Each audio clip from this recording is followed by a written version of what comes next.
जीवन classes. Hello students, welcome to Jeevan classes. आज हम बात करेंगे सब्जेक्ट अनुप्रयुक्त भौतिकी सेकंड पॉलिटेक्निक फर्स्ट ईयर के सेकंड सेमेस्टर के अप्लाइड फिजिक्स सेकंड के बारे में।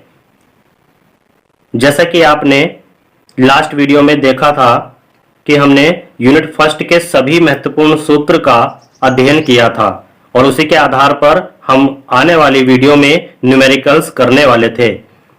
तो फ्रेंड्स, आज हम उन्हीं न्यूमेरिकल्स को लेकर के आए हैं। इस वीडियो में टोटल फर्स्ट यूनिट के ऑल न्यूमेरिकल्स जो एग्जाम पॉइंट ऑफ व्यू से इंपॉर्टेंस हैं वही हम आपके लिए लेकर के आए हैं।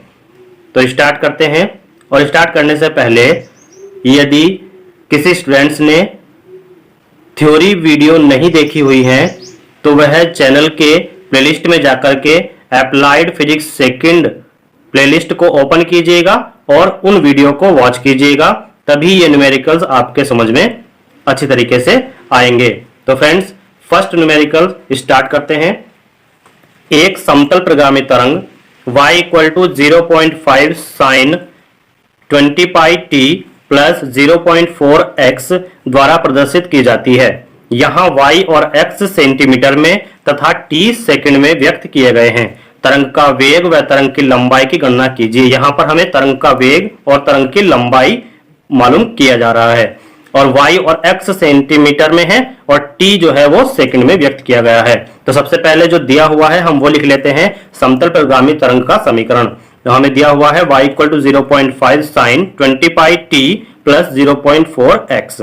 अब आगे देख लेते हैं, इसमें हम सॉल्व करने स्टार्ट करते हैं। तो y = 0.5 sin ये एज इट इज रहेगा। हमने क्या किया कि यहां पर पाई था तो इसको हम कांस्टेंट टर्म बनाने के लिए हमने 2π/2π से मल्टीप्लाई और डिवाइड कर दिया है। तो 2π से मल्टीप्लाई और 2π से डिवाइड जब हम इसको करेंगे साइन के एंगल को केवल ध्यान रखिएगा, साइन का जो एंगल फॉर्म में लिखा हुआ है उसी को हम 2π/2π से मल्टीप्लाई करेंगे। तो क्या आएगा, y = 0.5 sin 20π अपॉन ये वाला जो 2π है ये इन दोनों के नीचे चला जाएगा, इसके हम अंदर मल्टीप्लाई कर देंगे और इसी को ऐसा का ऐसे ही रखेंगे। तो 20π/2π t प्लस 0.4x के अपॉन में 2π आ जाएगा और ये 2π एज इट इज रहेगा। अब क्या करेंगे, इस 2π को साइन के एंगल के साथ लिखेंगे। तो y = 0.5 sin 2π और यहां से क्या आ जाएगा, 2 से 20 कैंसिल आउट होगा तो 10t आ जाएगा और प्लस में 0.4x/2π इक्वेशन नंबर ए। अब इक्वेशन नंबर ए की जो तुलना है वो हम किससे करेंगे, मानक समीकरण से करेंगे। और मानक समीकरण हमारे पास क्या होता है, y = a sin 2π small t upon capital T minus x upon lambda से करने पर। और ये हमें कहां से मिला था, ये मिला था x दिशा में, यानी कि जो पॉजिटिव x दिशा में गति करती हुई समतल प्रगामी तरंग का समीकरण जो था उसको हम बोलते हैं y = a sin 2π t upon t minus x upon lambda. तो हमें दिया गया है कि y और x, तो यहां पर x के सामने कोई भी माइनस का चिन्ह नहीं है, तो इसलिए हमने क्या लिया, मानक समीकरण प्लस x दिशा में गति करती हुई समतल प्रगामी तरंग का समीकरण लिया है। तो हम देखेंगे इसकी वैल्यू किस तरीके से निकालेंगे। तो जब हम इसकी तुलना करेंगे तो यहाँ पे देखिएगा y की जगह पर y है, इसको ऐसे ही छोड़ देंगे। a की जगह पर यहाँ पर 0.5 है तो a की जगह पर हमने क्या लिखा, 0.5 क्या है, 0.5। यहाँ पर एक वैल्यू मिली है, ये क्या है, आयाम, ठीक है, ये इसका आयाम हुआ। और यहाँ पे sin 2π सेम है, इसको ऐसे ही छोड़ देंगे। यहाँ पर देखिएगा tan t किसकी जगह पर लिखा हुआ है, स्मॉल t अपॉन t, यानी कि t अपॉन t की जगह पर tan t है तो t अपॉन t के इक्वल में क्या है, tan t रखेंगे। t से t कैंसिल आउट होगा तो 1 अपॉन t = tan आएगा। और आप सभी जानते हैं कि 1 अपॉन t क्या होता है, n, यानी कि आवृत्ति होता है और इसकी वैल्यू कितनी आई यहाँ पे, 10। क्लियर है। अब देखिएगा माइनस x अपॉन लैम्डा के जगह पर क्या लिखा हुआ है, प्लस 0.4x/2π। इसको जब हम इक्वल में रखेंगे इसके स्थान पर तो क्या आएगा, minus x upon lambda = 0.4x/2π। तो यहां पर minus x upon lambda = 0.4x/2π हमने रखा। तो यहां पर x से x कैंसिल आउट हो जाएगा तो माइनस 1 अपॉन लैम्डा = 0.4/2π आएगा। अब जैसे ही हम लैम्डा को लिखेंगे तो लैम्डा ये उल्टा हुआ, यानी कि 1 अपॉन लैम्डा था तो हमने क्या किया, लैम्डा कर दिया। तो जब ये 0.4/2π है तो इसको क्या करेंगे, 2π/0.4 कर देंगे। और जैसे ही हम इसको सॉल्व करेंगे तो हमारे पास आता है माइनस 0.063 सेंटीमीटर। ये क्या होगा, सेंटीमीटर में होगा, और यही क्या होगी, तरंग की लंबाई होगी। तो हमको क्या निकालना था, तरंग की लंबाई निकालनी थी और निकालना है तरंग का वेग। अब देख लेते हैं तरंग का वेग किस तरीके से निकालते हैं। स्टूडेंट्स, आप सभी जानते हैं कि v equal to n lambda हम लिखते हैं, और एन लैम्डा को हम कैसे लिखेंगे, लैम्डा अपॉन टी लिखेंगे, क्योंकि एन की जगह पर हम 1 अपॉन टी लिख सकते हैं। तो क्या हुआ, लैम्डा अपॉन टी। तो हम क्या रखेंगे, हमको n पता है और लैम्डा पता है, और n की वैल्यू हमारे पास है 10 और लैम्डा की वैल्यू हमारे पास कितनी आई थी, -2 पाई अपॉन 0.4। अब जैसे ही हम इसको सॉल्व करेंगे तो हमारे पास आता है v इक्वल टू -157.079, और ये किसमें आएगा, मीटर पर सेकंड में।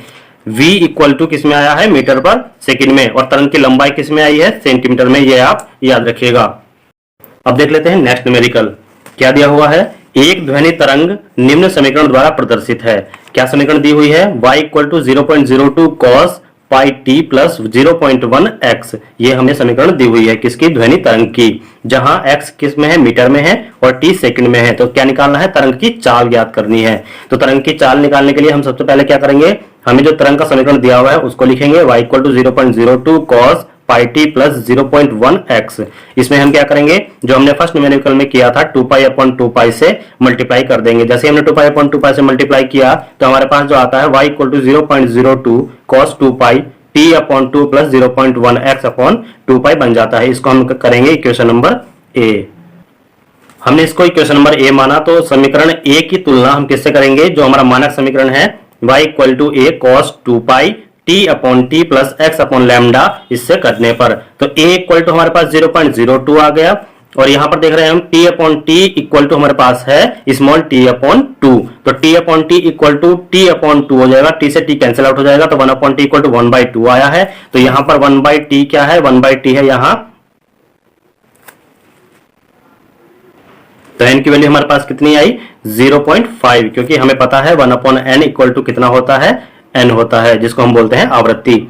अब देख लेते हैं x अपॉन लैम्डा, इसकी हम कंपेयर करेंगे 0.1 x अपॉन 2 पाई, इसके इक्वल में लिखा जाएगा। तो कितना है, x upon lambda equal to 0.1 x upon 2 pi. यहां से x कैंसिल आउट हो जाएगा, तो 1 upon lambda equal to 0.1 upon 2 pi बचेगा। अब जैसे ही हम 1 अपॉन लैम्डा को लैम्डा लिखेंगे तो इसको भी हम उल्टा कर देंगे 2 पाई अपॉन 0.1। जैसे ही हम इसको सॉल्व करेंगे हमारे पास आता है 62.83। तो लैम्डा की वैल्यू आ जाती है 62.83।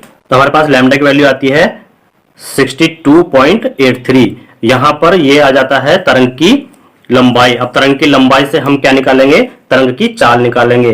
तो तरंग की चाल बराबर हमारे पास होता है v equal to n lambda, और v इक्वल टू एन की वैल्यू हमारे पास है 0.5 इंटू लैम्डा की वैल्यू हमारे पास है 62.83। यहां पर हम जैसे इसको सॉल्व करते हैं तो हमें यहां पर जैसे ही हम इसको कैलकुलेट करते हैं हमें मिल जाता है 31.415, और ये आएगा मीटर पर सेकंड में। ये क्या निकलेगी, हमारी तरंग की चाल। तो ये यहां पर आंसर हो जाएगा। चलते हैं नेक्स्ट न्यूमेरिकल्स की तरफ। नेक्स्ट न्यूमेरिकल में क्या कहा गया है कि सरल आवर्त गति करने वाले पिंड का आवर्तकाल 2 सेकंड है, और कितने समय पश्चात, ये बताना है हमें कि कितने समय पश्चात t इक्वल टू 0 समय में, कितने समय पश्चात t इक्वल टू 0 समय में इसका विस्थापन इसके आयाम का आधा हो जाएगा। तो देख लेते हैं इसको सॉल्व करके। तो हम जानते हैं कि सरल आवर्त गति करते पिंड का जो व्यापक सूत्र होता है वो क्या होता है, y equal to a sin omega t plus phi. इसको मान लिया हमने क्वेश्चन नंबर 1। अब यहां पर a क्या है, आयाम है, ओमेगा कोणीय आवृत्ति है, और t समय है, y क्या है, विस्थापन है, और जो हमें फाई दिया हुआ है ये क्या है, कलांतर है। तो t इक्वल टू 0 और y इक्वल टू 0 पर हम देख लेते हैं। जैसे ही t और y की हम वैल्यू रखते हैं तो y इक्वल टू 0 हम रखेंगे, तो 0 equal to a sine omega into T था, तो t की जगह पर 0 रखेंगे तो ओमेगा इंटू 0 आ जाएगा प्लस में फाई। तो यहां से ओमेगा टोटल 0 हो जाएगा, क्या बचेगा, साइन फाई बचेगा। इसको हमने 0 equal to a sine phi लिखा।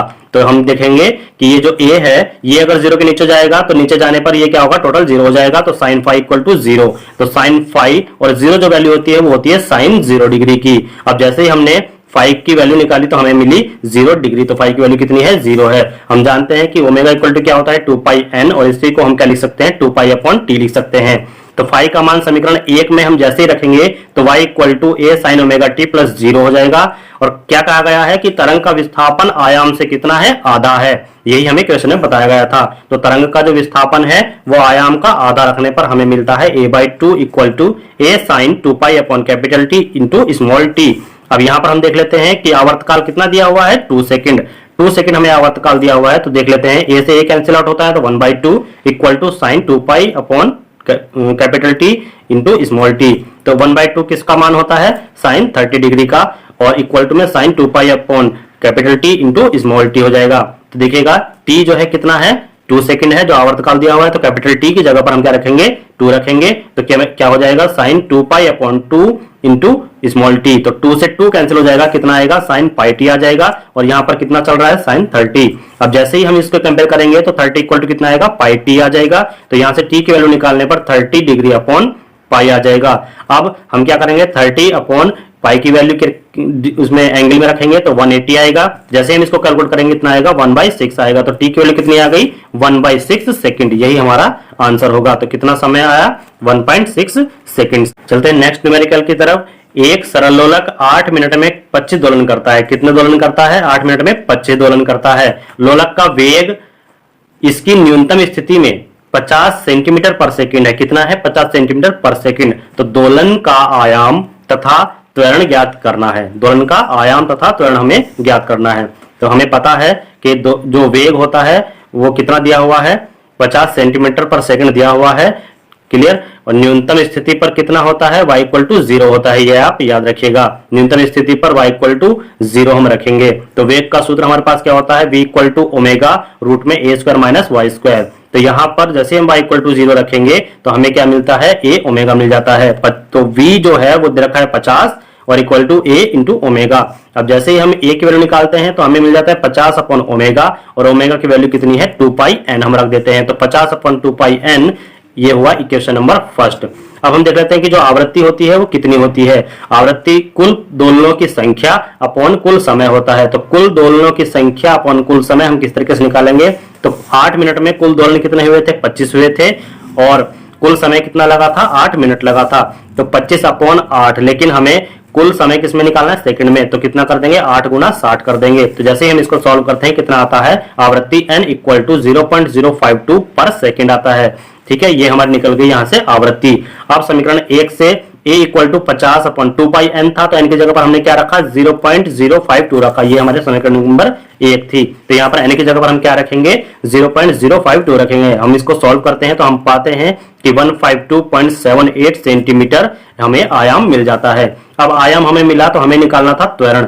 अब त्वरण को हम फॉर्मूला लिखते हैं, a equal to omega square a। ओमेगा की हम वैल्यू जानते हैं 2 पाई n होती है, तो 2 पाई इंटू 0.052 n की वैल्यू है, और इसका क्या कर देंगे, स्क्वायर कर देंगे, इंटू आयाम हमारा कितना निकला, 152.78। तो हम इसको कैलकुलेट करने पर हमें मिलता है a इक्वल टू 16.309, और ये किसमें होता है, सेंटीमीटर पर सेकंड स्क्वायर में। ये हमारे पास त्वरण निकल के आता है। अब चलते हैं नेक्स्ट न्यूमेरिकल की तरफ।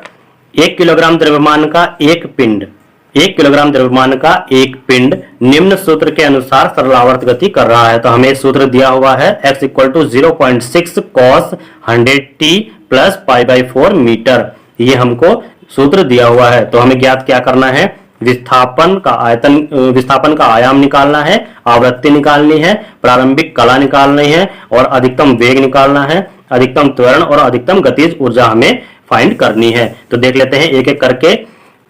सबसे पहले जो हमें समीकरण दिया हुआ है उसको लिख लेते हैं, x equal to 0.6 cos 100t plus π/4 कर देंगे। तो मानक समीकरण से इसकी हम जैसे ही तुलना करेंगे तो हमें a इक्वल टू मिलता है 0.6, और यहाँ पर ओमेगा t है, तो ओमेगा t की जगह पर क्या लिखा हुआ है, 100t। यहाँ से t से t कैंसिल आउट हुआ तो ओमेगा इक्वल टू कितना आया, 100, और ये किसमें आता है, रेडियन पर सेकंड में आता है। अब जैसे ही हम निकालेंगे, फाई की कंपेयर करेंगे इससे, तो फाई की जगह पर क्या लिखा हुआ है, π/4। तो फाई इक्वल टू क्या करेंगे, π/4।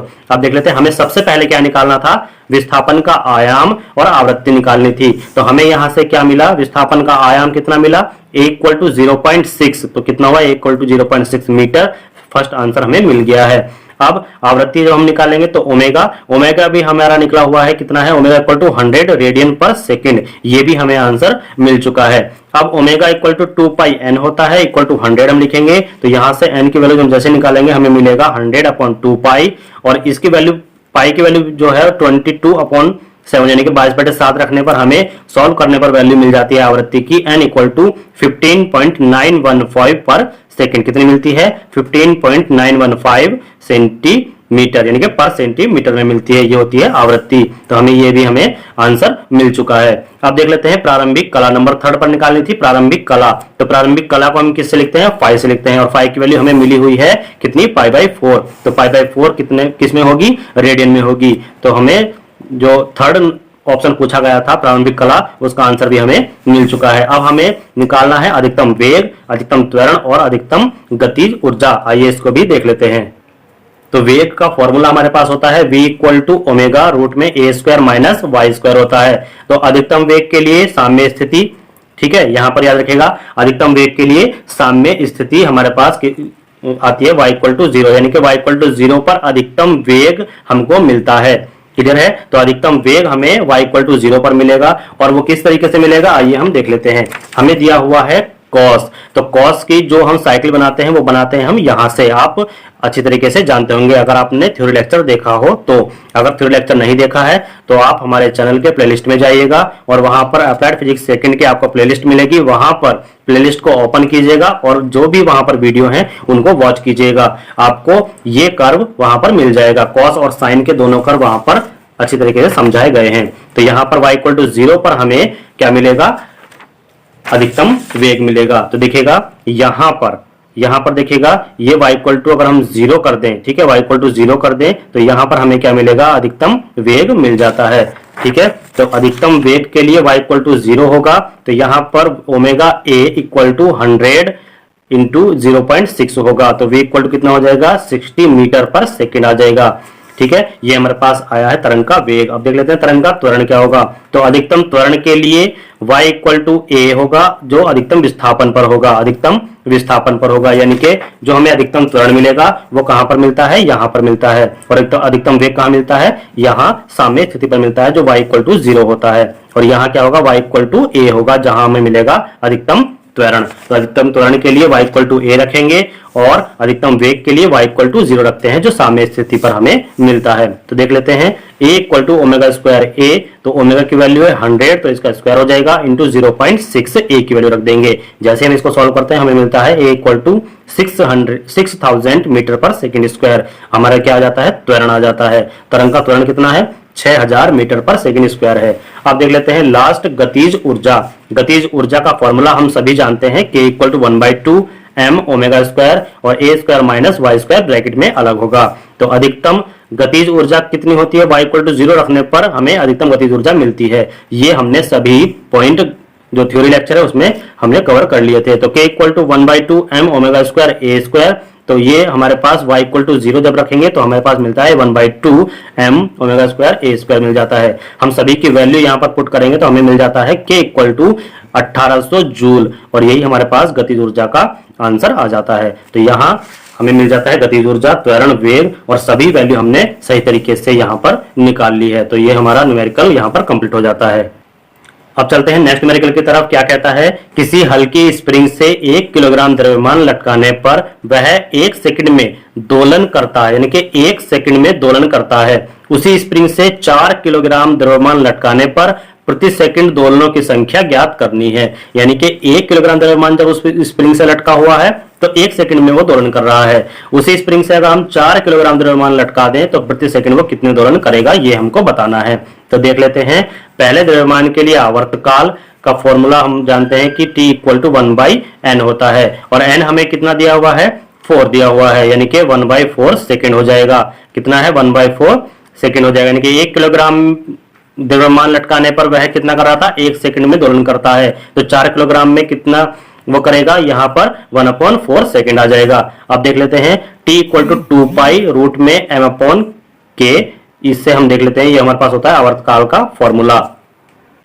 तो यहाँ पर हम देख लेते हैं t की वैल्यू हमारे पास कितनी है, 1/4 इक्वल टू 2 पाई हो जाएगा, और यहाँ पर m की वैल्यू कितनी है, 1 किलोग्राम पर हम देख रहे हैं कितने पर देख रहे हैं 1 किलोग्राम द्रव्यमान पर, तो m की वैल्यू यहाँ पर 1 हो जाएगी और यहाँ पर आ जाएगा k। तो दूसरे द्रव्यमान के लिए तो हुआ हमारे पास 1 किलोग्राम के लिए। अब दूसरा द्रव्यमान कितना है 4 किलोग्राम। तो 4 किलोग्राम के लिए हम क्या करेंगे t इक्वल टू 2 पाई और 4 अपॉन के रूट के अंदर हो जाएगा। दोनों समीकरण बन गई हैं, तो दोनों इक्वेशन को, यानी कि इक्वेशन नंबर 1 और इक्वेशन नंबर 2, तो यहाँ पर इक्वेशन नंबर 2 को 1 से भाग देने पर तो हमें क्या मिलता है t अपॉन 1/4 इक्वल टू 2 पाई 4 के रूट के अंदर होगा और 2 पाई 1 अपॉन के रूट के अंदर लिखा जाएगा। तो 2 पाई से 2 पाई कैंसिल आउट हो जाएगा और यहाँ पर हम देख लेते हैं t अपॉन 1/4 आ जाता है और रूट के अंदर आएगा 4 अपॉन 1, के से k कैंसिल आउट होने पर। तो यहाँ पर रूट 4 को हम लिखते हैं 2 और t इक्वल टू कितना आ जाएगा, देखिएगा ये 4 t के मल्टीप्लाई में जाएगा और यहां से हम देखेंगे तो ये 2 के अपॉन में चला जाएगा। तो यहां से कितना आ जाता है 1/2 आ जाएगा और 1/2 को हम लिखते हैं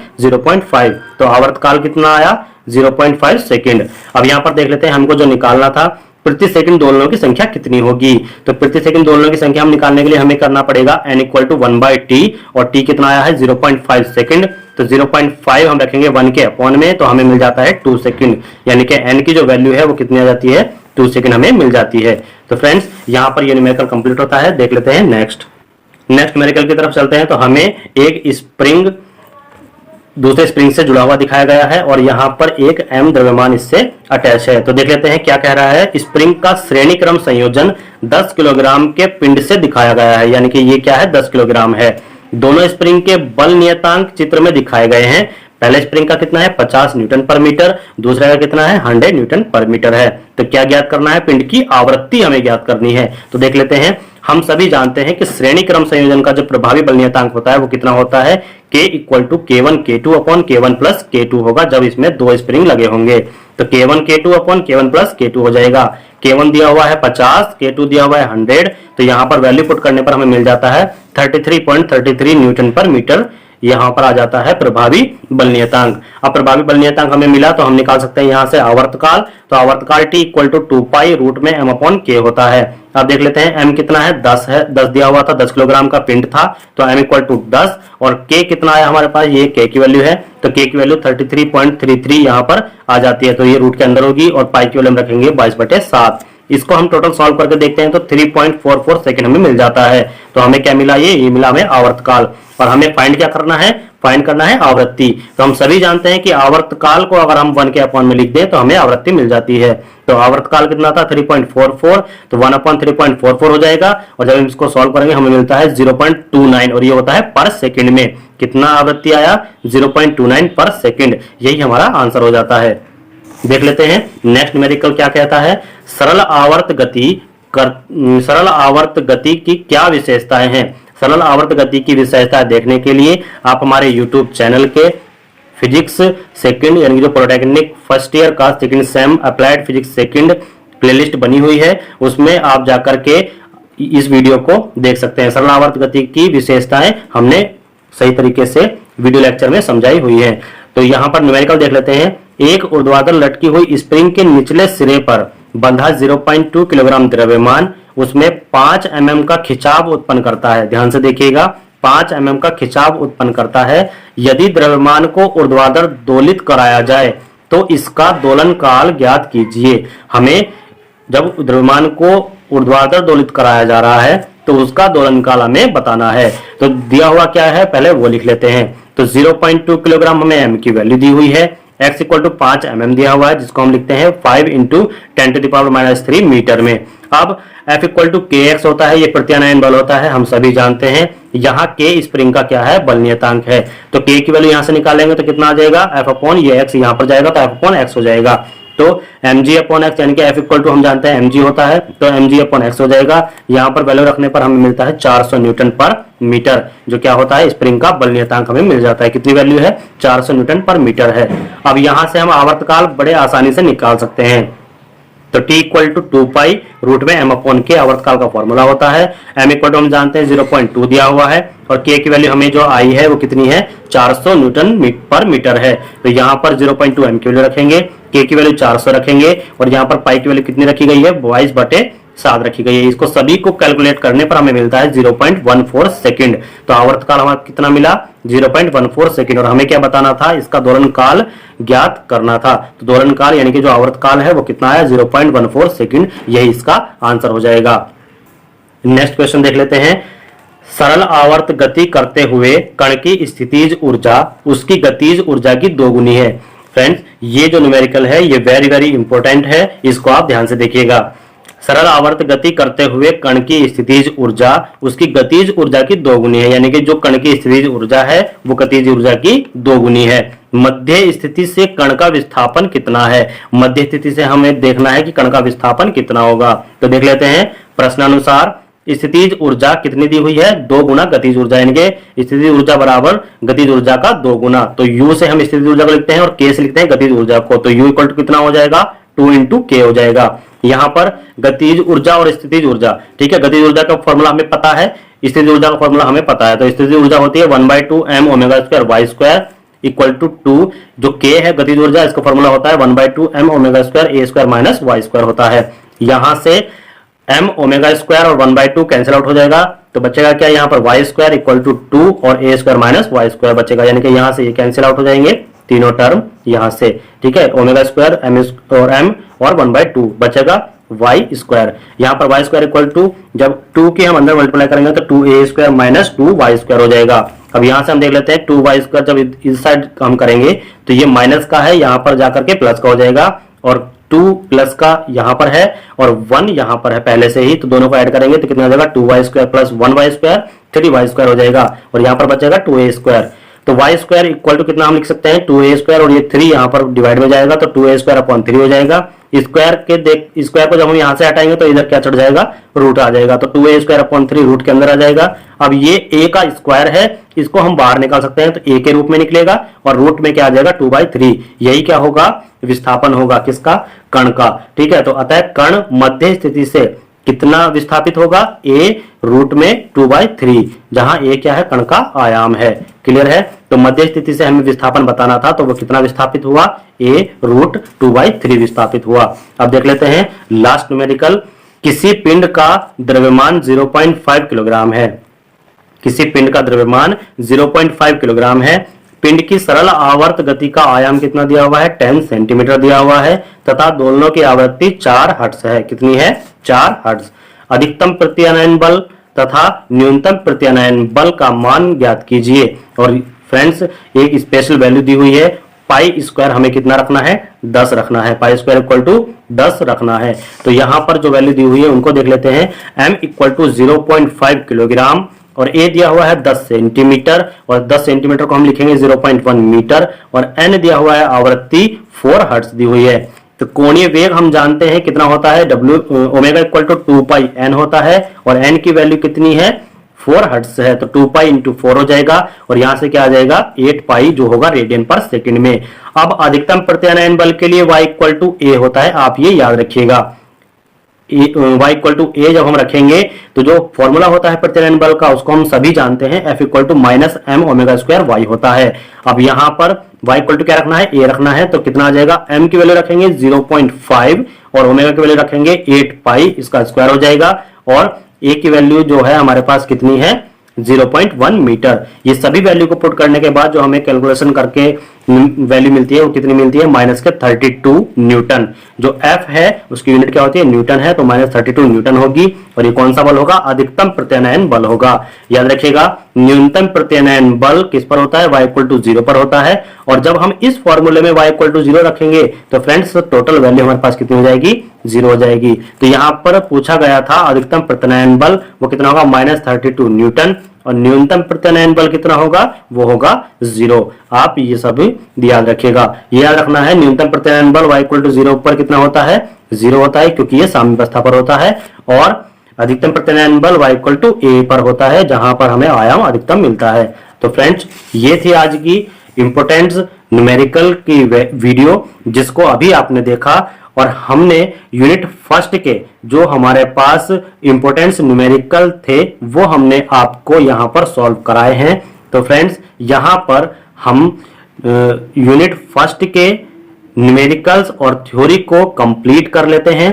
अब आप नेक्स्ट वीडियो में देखिएगा यूनिट सेकंड की थ्योरी लेक्चर। जब तक के बने रहिएगा हमारे साथ आपके अपने चैनल जीवन क्लासेस में। Thanks for watching. मिलते हैं नेक्स्ट वीडियो में अप्लाइड फिजिक्स सेकंड के सेकंड यूनिट के साथ।